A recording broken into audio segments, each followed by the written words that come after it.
What is up, Langrissy players?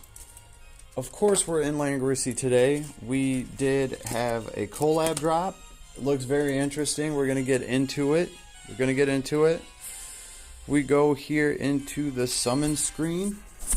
Here it is for Nazarak. Now, Nazarak, I'm assuming he's like their version of the God of Destruction or whatever. He looks awfully a lot like some kind of Yu-Gi-Oh! Summon character. That's all I'm gonna say. And I do believe we get to kind of unlock him. I don't know if they're gonna make him an SR character, but he would probably be the most powerful SR character I've ever seen. Who knows, they might just make him an SSR and let everybody that plays this event get him, because I did see some shards up in the event. But for now, these are the two girls that you can pull. Now, they look great. Gotta give them props for the skins. Let's just look at them. I'll be honest with you, I did get the skins for them. Here's how this went for me. I had about 50 pulls saved up, and I instantly netted the tank girl. And then I probably did another 60 or 70 pulls, and I actually pulled the other girl, so I got one of one and one of the other. We will start with the first character. I pulled Albedo. That could be pronounced so many ways. I love her little demon horns. So here she is. Right off rip, she looks like she's some sort of a tank. And the skin for her looks absolutely phenomenal. I love the giant axe. This is what she would look like normally in this class right here. She's wearing some kind of half-ass wedding dress, if it will ever load. But you know, I had to get that Dark Knight armor for her. Let's take a good look at her. There she is, looking all pretty. She doesn't look like she's going to tank very well in that dress. So let's equip this badass armor of hers. I'll be honest with you guys, I like these skins so much. Your boy did throw in just to get these skins, and I didn't have a problem doing it, and the reason for that is I've been saying this in Langrisser for probably the past 6-7 months. I've been clearing these banners with ease out of just pretty much all grindable resources. Once in a while, I've chipped in $20 to get the huge Trinity bundle, and that will help me pull the characters. But that's it. I gotta say, in the past 6 months, this is the gacha that has cost me the very least amount of money. I've been pulling all the characters along the way for free. So when it was time for me to throw in a little bit on this banner, I really didn't mind. Christmas is right around the corner, and we get some badass characters. So about the first 40 pulls got me this girl, and then I probably did about another 70 pulls, so I did probably about 130 or something like that altogether to get both characters. No dupes, just got one and got the other. And then I just bought some miscellaneous stuff just so I could get their skins, just because they look so cool. Let's look at their factions. Dark Reincarnation. Heroes of Time, which is important for me, because as far as Heroes of Time goes, this gives me a tank for Heroes of Time. And this is something we've needed over here. Anzi is over here too. I don't know if he's an SR or an SSR. To be perfectly honest with you, by looking at his little border around him, he looks like an SSR character as well, because he's got the whole rainbow border going around him. The SR characters have a yellow border going around them. So this might be an SSR character that we get to unlock for free. He sure seems like he would be powerful enough to be an SSR character. He does beat the crap out of Basel. He has some very interesting abilities. We'll get into that when we actually get him. But look, for Heroes of Time, how many tanks do you really see? We have Kuwabara, who is a very competent tank, but most people don't have him built up. He's a damage reduction tank, right? And that's it. That is literally it. So if you want to bring a tank that's going to bank off of a Heroes of Time buff, this is your go-to girl. She is here, right? So she's got some decent S stats. Her hit points is an S. Her defense is an S. This is in her infantry class. I love infantry tanks. That's just me. So her talent is, when a friendly unit within 2 blocks, damage taken is reduced by 10%. So she has damage reduction built in. It's already a good start. You can bank off of that by adding Steel Rune to her. Takes all attacks for a friendly unit within 1 ring. So everybody within 1 block of her. Well, 1 ring. You can technically be 2 blocks away if you're diagonal, and you're still within 1 ring of her. And before being forced into battle, replaces attack with 1.6 times defense. That's very nice. And increased damage dealt by 50%. This is borderline getting close to what Ledin can do, right? Because when Ledin is tanking, he gets to do 2 of his attacks, period. When he is tanking, taking a hit, and retaliating, he gets to retaliate with 2 of his attacks. And when Ledin is all pumped out and he's using his defensive bonus as his attack, you know, when the stars actually align for Ledin, he's attacking with 2,000 attack. Well, he's retaliating with 2,000 attack, and he gets to do 2 attacks. So that is pretty insane. You know, he is useful in Arena because if you can trick people into attacking you and actually get him to guard, they're gonna die, right? Because you have all his Lance Felixes attacking, and then he gets 2 attacks with his 2,000 attacks. So that's insane. She doesn't get 2 attacks. She gets to increase her attack value by 1.6 times her defense, but she increases the damage she does by 50%, and that does go up to 75% when she's fully capped out. Now, guys, really think about that. An extra 75% to your damage, that's 25% away from having it count as a second attack, right? Because if you get up to 100%, increased damage dealt by 100%, that's pretty much what Ledin gets. He gets his counter attack, and then he gets to increase that by 100%, so he gets another counter attack, right? It would be the same as doing a counter attack and doubling the damage on it. It's the same thing as him doing 2 counter attacks. You know, the math might be a little wonky, but it's around the same ballpark. So the fact that this girl gets to retaliate that effing hard, this girl's big black axe, is not just for show. So, Dark Reincarnation has Bernie as a tank, an infantry tank, and a breaker, tank breaker, so that's great. And then we have the Reincarnation faction group.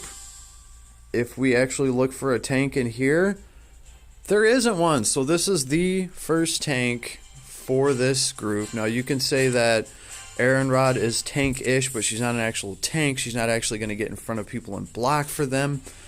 So she can bank off of all these faction buffs and effectively be a tank for all of these groups, which is cool. Even for Dark Reincarnation, now you can use Bernie as an assault unit and have this girl tank. She looks damn good doing it. Alright, so let's go over her soldiers. She gets crystal, she gets the crystal golems, which is really great for her. I dig these guys. I haven't been powering them up because really, other than Ledin, nobody really gets to use them all that much, and it hasn't really given me the best reason to power them up. Right, but she gets some Guardian Cavalry in there. She gets Lance Felixes, which is really good for straight up really tanking damage. But I like these guys. After taking action, restore 22% of soldiers' hit points when forced into battle by a magic attack. Reflects 22% of the damage received. All in all, I've always liked these crystal soldiers. They look cool. But obviously Lance Felixes for straight physical damage is also a great way to go for her. Equipment, I'm still working on it. I finally have a use for my Oath of Justice, because remember, this girl wants a high defense. The more defense you give her, the more she's going to convert that defense into attack if you're using her right. Ancient Plate Armor, fixed damage taken decreased by 8%. I put this on her because it does have a plus 8% defense. Honestly, I would much rather have Bloodborne magic armor on her, but I didn't have one laying around, so it's just kind of something I'm messing around with. I'm also going to try to see what I can get out of the Thorn. The Thorn rune set on her, we'll have to see. Gia's helmet, this is great because it's going to add some damage reduction, give her some protection against magic damage. Damage reduction is great for her. I've also seen a steel rune set already put on this girl because why not? She's going to get 10% here, 10% there, 10% there. She can be pretty damn gnarly with damage reduction. And of course, to go along with the thorns, I have the Holy Arc, just so I can reflect. Also, this gives hit points, so it's a safe bet for her. We're going to be reflecting damage with the Holy Arc and with thorns, plus her attack that gets beefed up by her super high defense. I think this can be a very interesting character to run. She has a great awakened ability. Immune to stun, grants 20% hit points upon taking damage that would otherwise have been fatal. So she gets to come back to life. Great. Triggers one time per battle. Active skill, takes all attacks for friendly units within 2 blocks and gains an ability. Chance to be critically hit reduced by 30%. That is awesome for a tank. When forced into battle, has a 30% chance to trigger all damage taken by this unit is reduced by 50%. Lasts for 3 turns. Think about that, guys. She has a chance to instantly trigger 50% damage reduction. Great. Now you put Steel Rune on her. That's another 10%, so she's going to have 60% damage reduction. You look at her equipment. With Gia's Helm, if she's at full health, she's going to get another 10% damage reduction on top of that from, being above 80% hit points. So what? We're up to 70% damage reduction if the stars align. She can take a pretty gnarly ass hit, right? And that's 70% damage reduction. If she also had Bloodline magic armor and that procced, that would give her another 30% damage reduction. She'd be up to 100% damage reduction if the stars aligned. And there's other ways of getting there, right? Besides the steel rune set, Gia's helmet, the armor that gives you some damage reduction, anything that you can muster up. And this girl can have substantial damage reduction. It's gnarly. And then we actually look at her skills. She gets a passive. When forced into battle, deals fixed damage to the enemy. Her defense times 1.5. That's great fixed damage because her defense is going to be off the chain. Walls of Jericho takes all attacks for friendly units within 2 blocks. Increase defense by 20%. Reduce chance of being critically hit. When you increase your defense by 20%, also remember her attack's going to be scaling off that defense. Oh yeah, and she has block. Right? A 30% chance to decrease the damage taken by 30%. Let's do some math here. With block, with steel, that's 40% right there. Gia's helm, another 10%. That's 50% damage reduction possible. And then she has an ability to proc another 50% damage reduction. That puts her over. That puts her at 100% damage reduction, or even a little bit over if you have her fully set up for damage reduction, which would be an interesting build for her. There are units that can just ignore damage reduction, but they're kind of rare, and they're abilities that have to be used to be able to get around that. So very interesting character. I'm gonna have to wait and see exactly what I can do with her. I don't know if this is the set that the rune set that I want to leave on her. I'm gonna see what I can do. This is like a retaliation build with thorns. I'm gonna jack up her defense, see what we can get out of her. But a damage reduction build, might have to be the way that I go. I had some thorn runes, so I went ahead and put them on her. These aren't the best rolls in the world, but they're okay. Remember, for her weapon, I'm trying to get hit points and defense. Armor, defense, hit points, helmet, defense, and obviously the Holy Arc, defense, and hit points. Still not the best rolls, but at least I managed to pick through some of the stats that I actually wanted. And finally, I have something to do with my Oath of Justice, right? So this girl's going to get Awakened. I'm going to get her 3C ability. I was told that this girl can retaliate. Also, I don't have her class thing filled out here. People were telling me that this girl can retaliate 2 blocks. You know, I don't think she can, unless I'm not seeing something. I'll let you guys know after I play her if I find that to be a mistake. But I don't think she can retaliate for 2 blocks. But guess what, guys? I don't think she really needs to. Okay, with the damage reduction that she can crank out, plus the the damage reflection, if depending on what rune set you put on her, she doesn't need to retaliate from 2 blocks away. She can just take the hit. That is plenty good enough. So we will have to see. Now I do have her in an infantry class. I'm probably going to rune her out. I dig infantry tanks. I don't think we have enough of them. And I've had great success with Bernie, so we're going to have to see how this girl does. So here she is in a nutshell. It does look gnarly. Dig the new skin. So then we have her, and then we have Shaltir. She just looks badass with her red-pink armor. She's got this spear thing, this bionic thing. I don't even know what this thing is, but it looks gnarly. Looks gnarly. Still trying to figure out exactly what to do with this girl. Her items are all over the place, just trying stuff out. I did put full moon on her. Here's what I do like about this girl. Her talent. Okay. Damage taken is reduced. Oh wait, we gotta start at the top. When unit hit points 100%, attack increased by 10%, and mobility increased by 1. Sweet, this girl wants to stay at full health so she can get that awesome bonus. After taking an action, gain physical barrier. The first time you take physical damage, damage taken is reduced by 50%. That's amazing. There's a damage reduction build you could do with this girl, because as soon as she finishes her action, she gets a 50% damage reduction shield to physical damage, and you can stack things on top of that and give her way more than 50% just through some gear. You put Gia's helm, that'll be 60%. You put steel rune set on her, she's up to 70%. That's pretty damn impressive. Now, this effect cannot be obtained for another 3 turns. So she gets that 50% damage shield. Once it's broken, she's got to wait a few more turns to activate it again.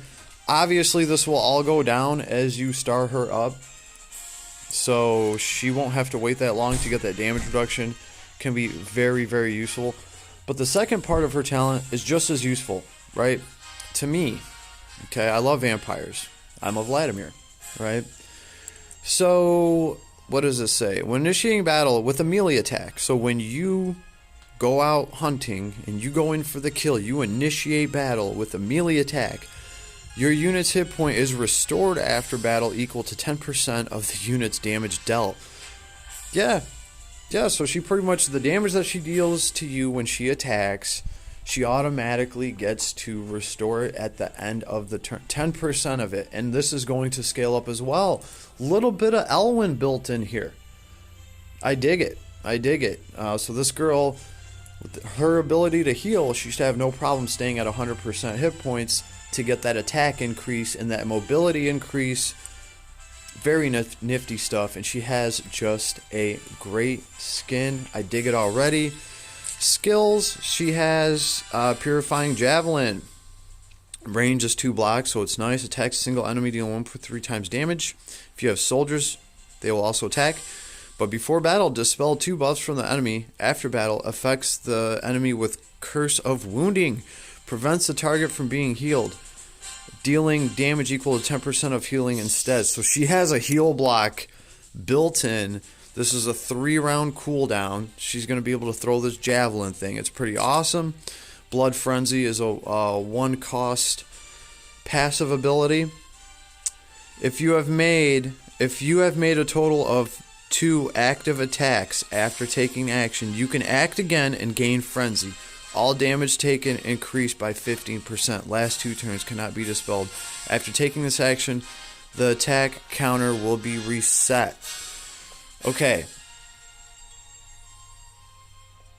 If you've made a total of 2 active attacks after taking action, you can act again. 2 active attacks.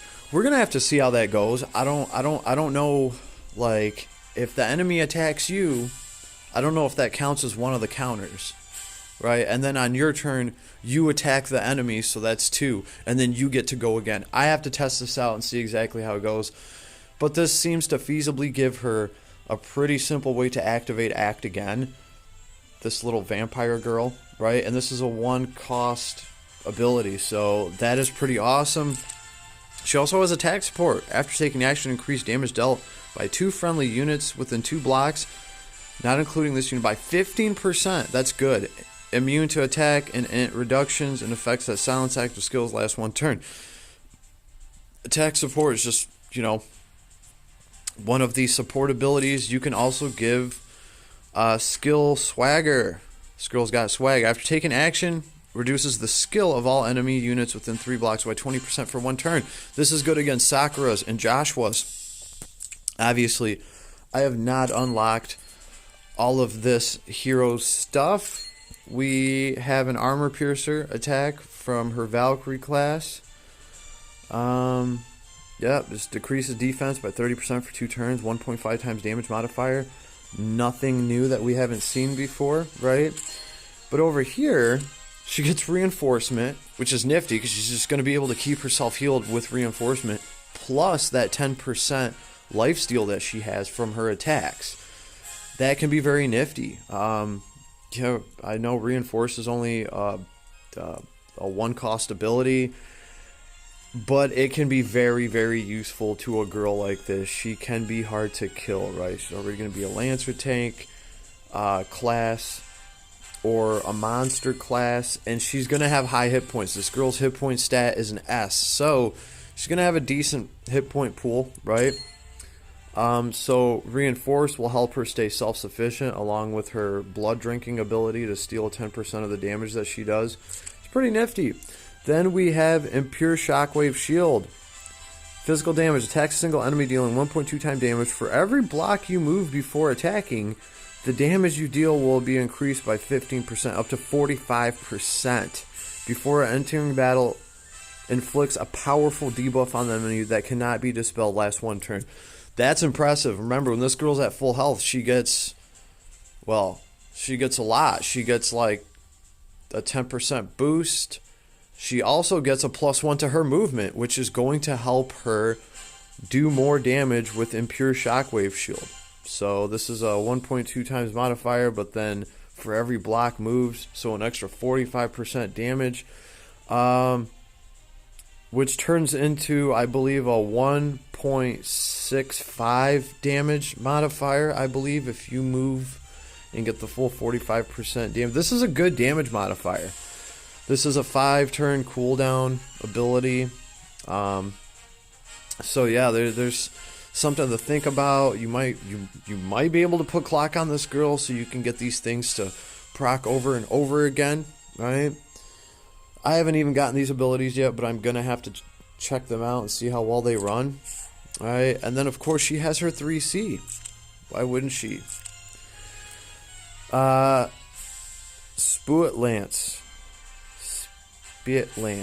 Whatever it is. Immune to curse and wounding, healing reversal is converted into damage. And heal reversal, healing applied, is converted into damage. Physical damage. Attacks a single enemy, dealing 1.7 times damage, love the modifier. After battle, the enemy is afflicted with an effect that prevents them from being healed, and Blood Curse. After taking action, take fixed damage once.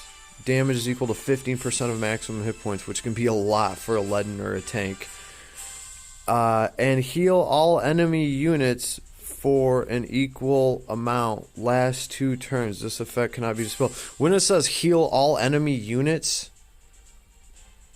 that's talking about you. You're the enemy. So you hit somebody with this, they take damage, they take fixed damage, and then they heal all enemy units for an equal amount. So however much they take, their 15% hit points, they're going to be healing you that much.